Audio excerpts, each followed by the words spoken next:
assim, né? Hoje tem notícia aí, um cálculo feito por um banco dizendo que 90 bilhões dariam essa neutralidade a que se refere o ex-ministro Nelson Barbosa. Mas o que eu queria saber é, partindo desse número aqui que o senhor está dando, que foi exposto pelo ministro Nelson, o ex-ministro Nelson Barbosa, que está lá no escritório de transição. Esse valor é razoável? O senhor acha que se chegarmos a esse valor, estamos bem? Porque os 198 bilhões parece que uma parte do Congresso não está disposta a aprovar, né? Josias, o que eu preciso, eu tenho dito isso aos colegas, é que nós aprovemos a PEC.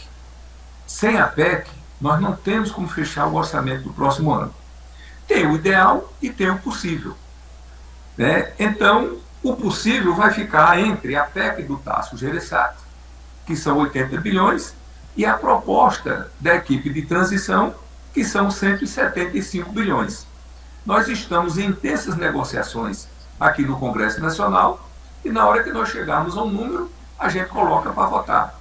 Mas, sempre utilizando, eu tenho utilizado muito esse raciocínio do Nelson Barbosa para mostrar que o que se está querendo não é uma gastança desenfreada, não é uma coisa de cometendo nenhuma irresponsabilidade fiscal.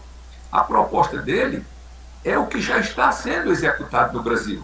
Então ninguém pode estranhar com isso. Aliás, há técnicos aqui do Senado refazendo essas contas e se chega a um valor próximo a 150 bilhões de reais, utilizando o mesmo percentual. Então, é um número que eu acho que nós podemos trabalhar com segurança, que nós temos argumentos fortes, técnicos, como temos o argumento técnico contra a aprovação para um ano. Então, se nós aprovássemos um valor desse daí, sem dúvida nenhuma, isso seria importantíssimo para que a gente pudesse recompor as rubricas orçamentárias que estão deficitárias. Josias, o Brasil sempre teve um programa habitacional, é um país muito desigual, desde os tempos do BNH, da década de 60. O Brasil aplicava, há 10 anos, em torno de 13 bilhões de reais em habitação popular. O que nós temos previsto para o próximo ano são 34 milhões de reais do FAR. Isso é absolutamente inacreditável que isso esteja acontecendo no Brasil. O governo avalia que no Senado a parada é um pouco diferente da Câmara, vai ter mais facilidade, mas enfrenta resistências. Um exemplo é a bancada do PP. Bancada do PP que tem à frente Ciro Nogueira, ministro forte do governo Bolsonaro, portanto tem parlamentares de oposição ao novo governo, mas declara apoio ao auxílio de R$ 600, que vai se tornar o Bolsa Família.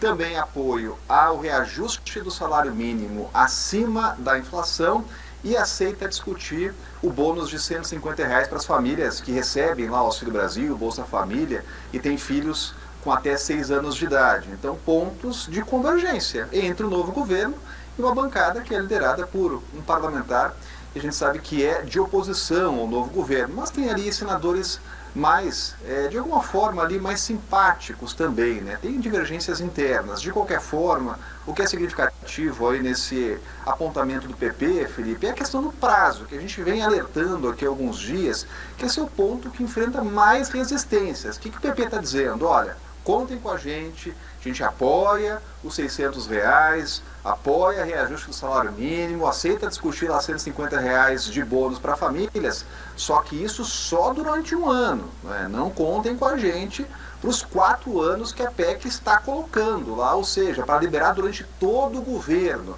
É a questão de dar governabilidade no primeiro ano do presidente eleito Lula. E depois, é claro, que parlamentares querem ter lá o poder de negociar nos próximos anos com o novo governo. Não querem liberar de uma vez só, de uma votação só. Querem ano após ano fazerem de novo essa negociação. A gente sabe, Felipe, que esse ponto aí é o que vai gerar mais conversa entre os parlamentares, entre o novo governo, né? Já se fala aqui em meio termo, né? Em vez de 4 anos, pelo menos 2 anos, uma sinalização hoje feita inclusive ali uma conversa do presidente eleito Lula com o presidente da Câmara, Arthur Lira. Vai ter um papel importante depois quando a proposta chegar à Câmara dos Deputados.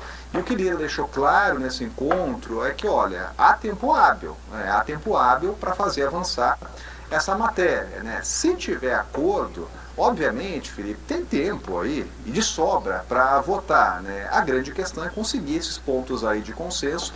O governo eleito vai ter que ceder, principalmente aí na questão do prazo. Alguns pontos vão ter que ser ali avaliados, né? Hoje, por exemplo, um dos integrantes mais importantes da transição, que é o coordenador técnico Aloysio Mercadante, estava falando da falta de recursos para questões básicas, saúde, educação, né? Se fala merenda escolar, farmácia popular, questões até de insumos básicos para as forças de segurança. Então são todos pontos que vão ter que ser acertados aí para conseguir um texto com mínimo de consenso para passar nas duas casas, Felipe. E passar nas duas casas rapidamente. Essa é, como disse o Orengo aí, uma questão que dificulta tudo isso nesse momento, porque afinal de contas tudo isso tem prazo. Orengo, obrigado a você, uma excelente noite. Excelente noite, até mais.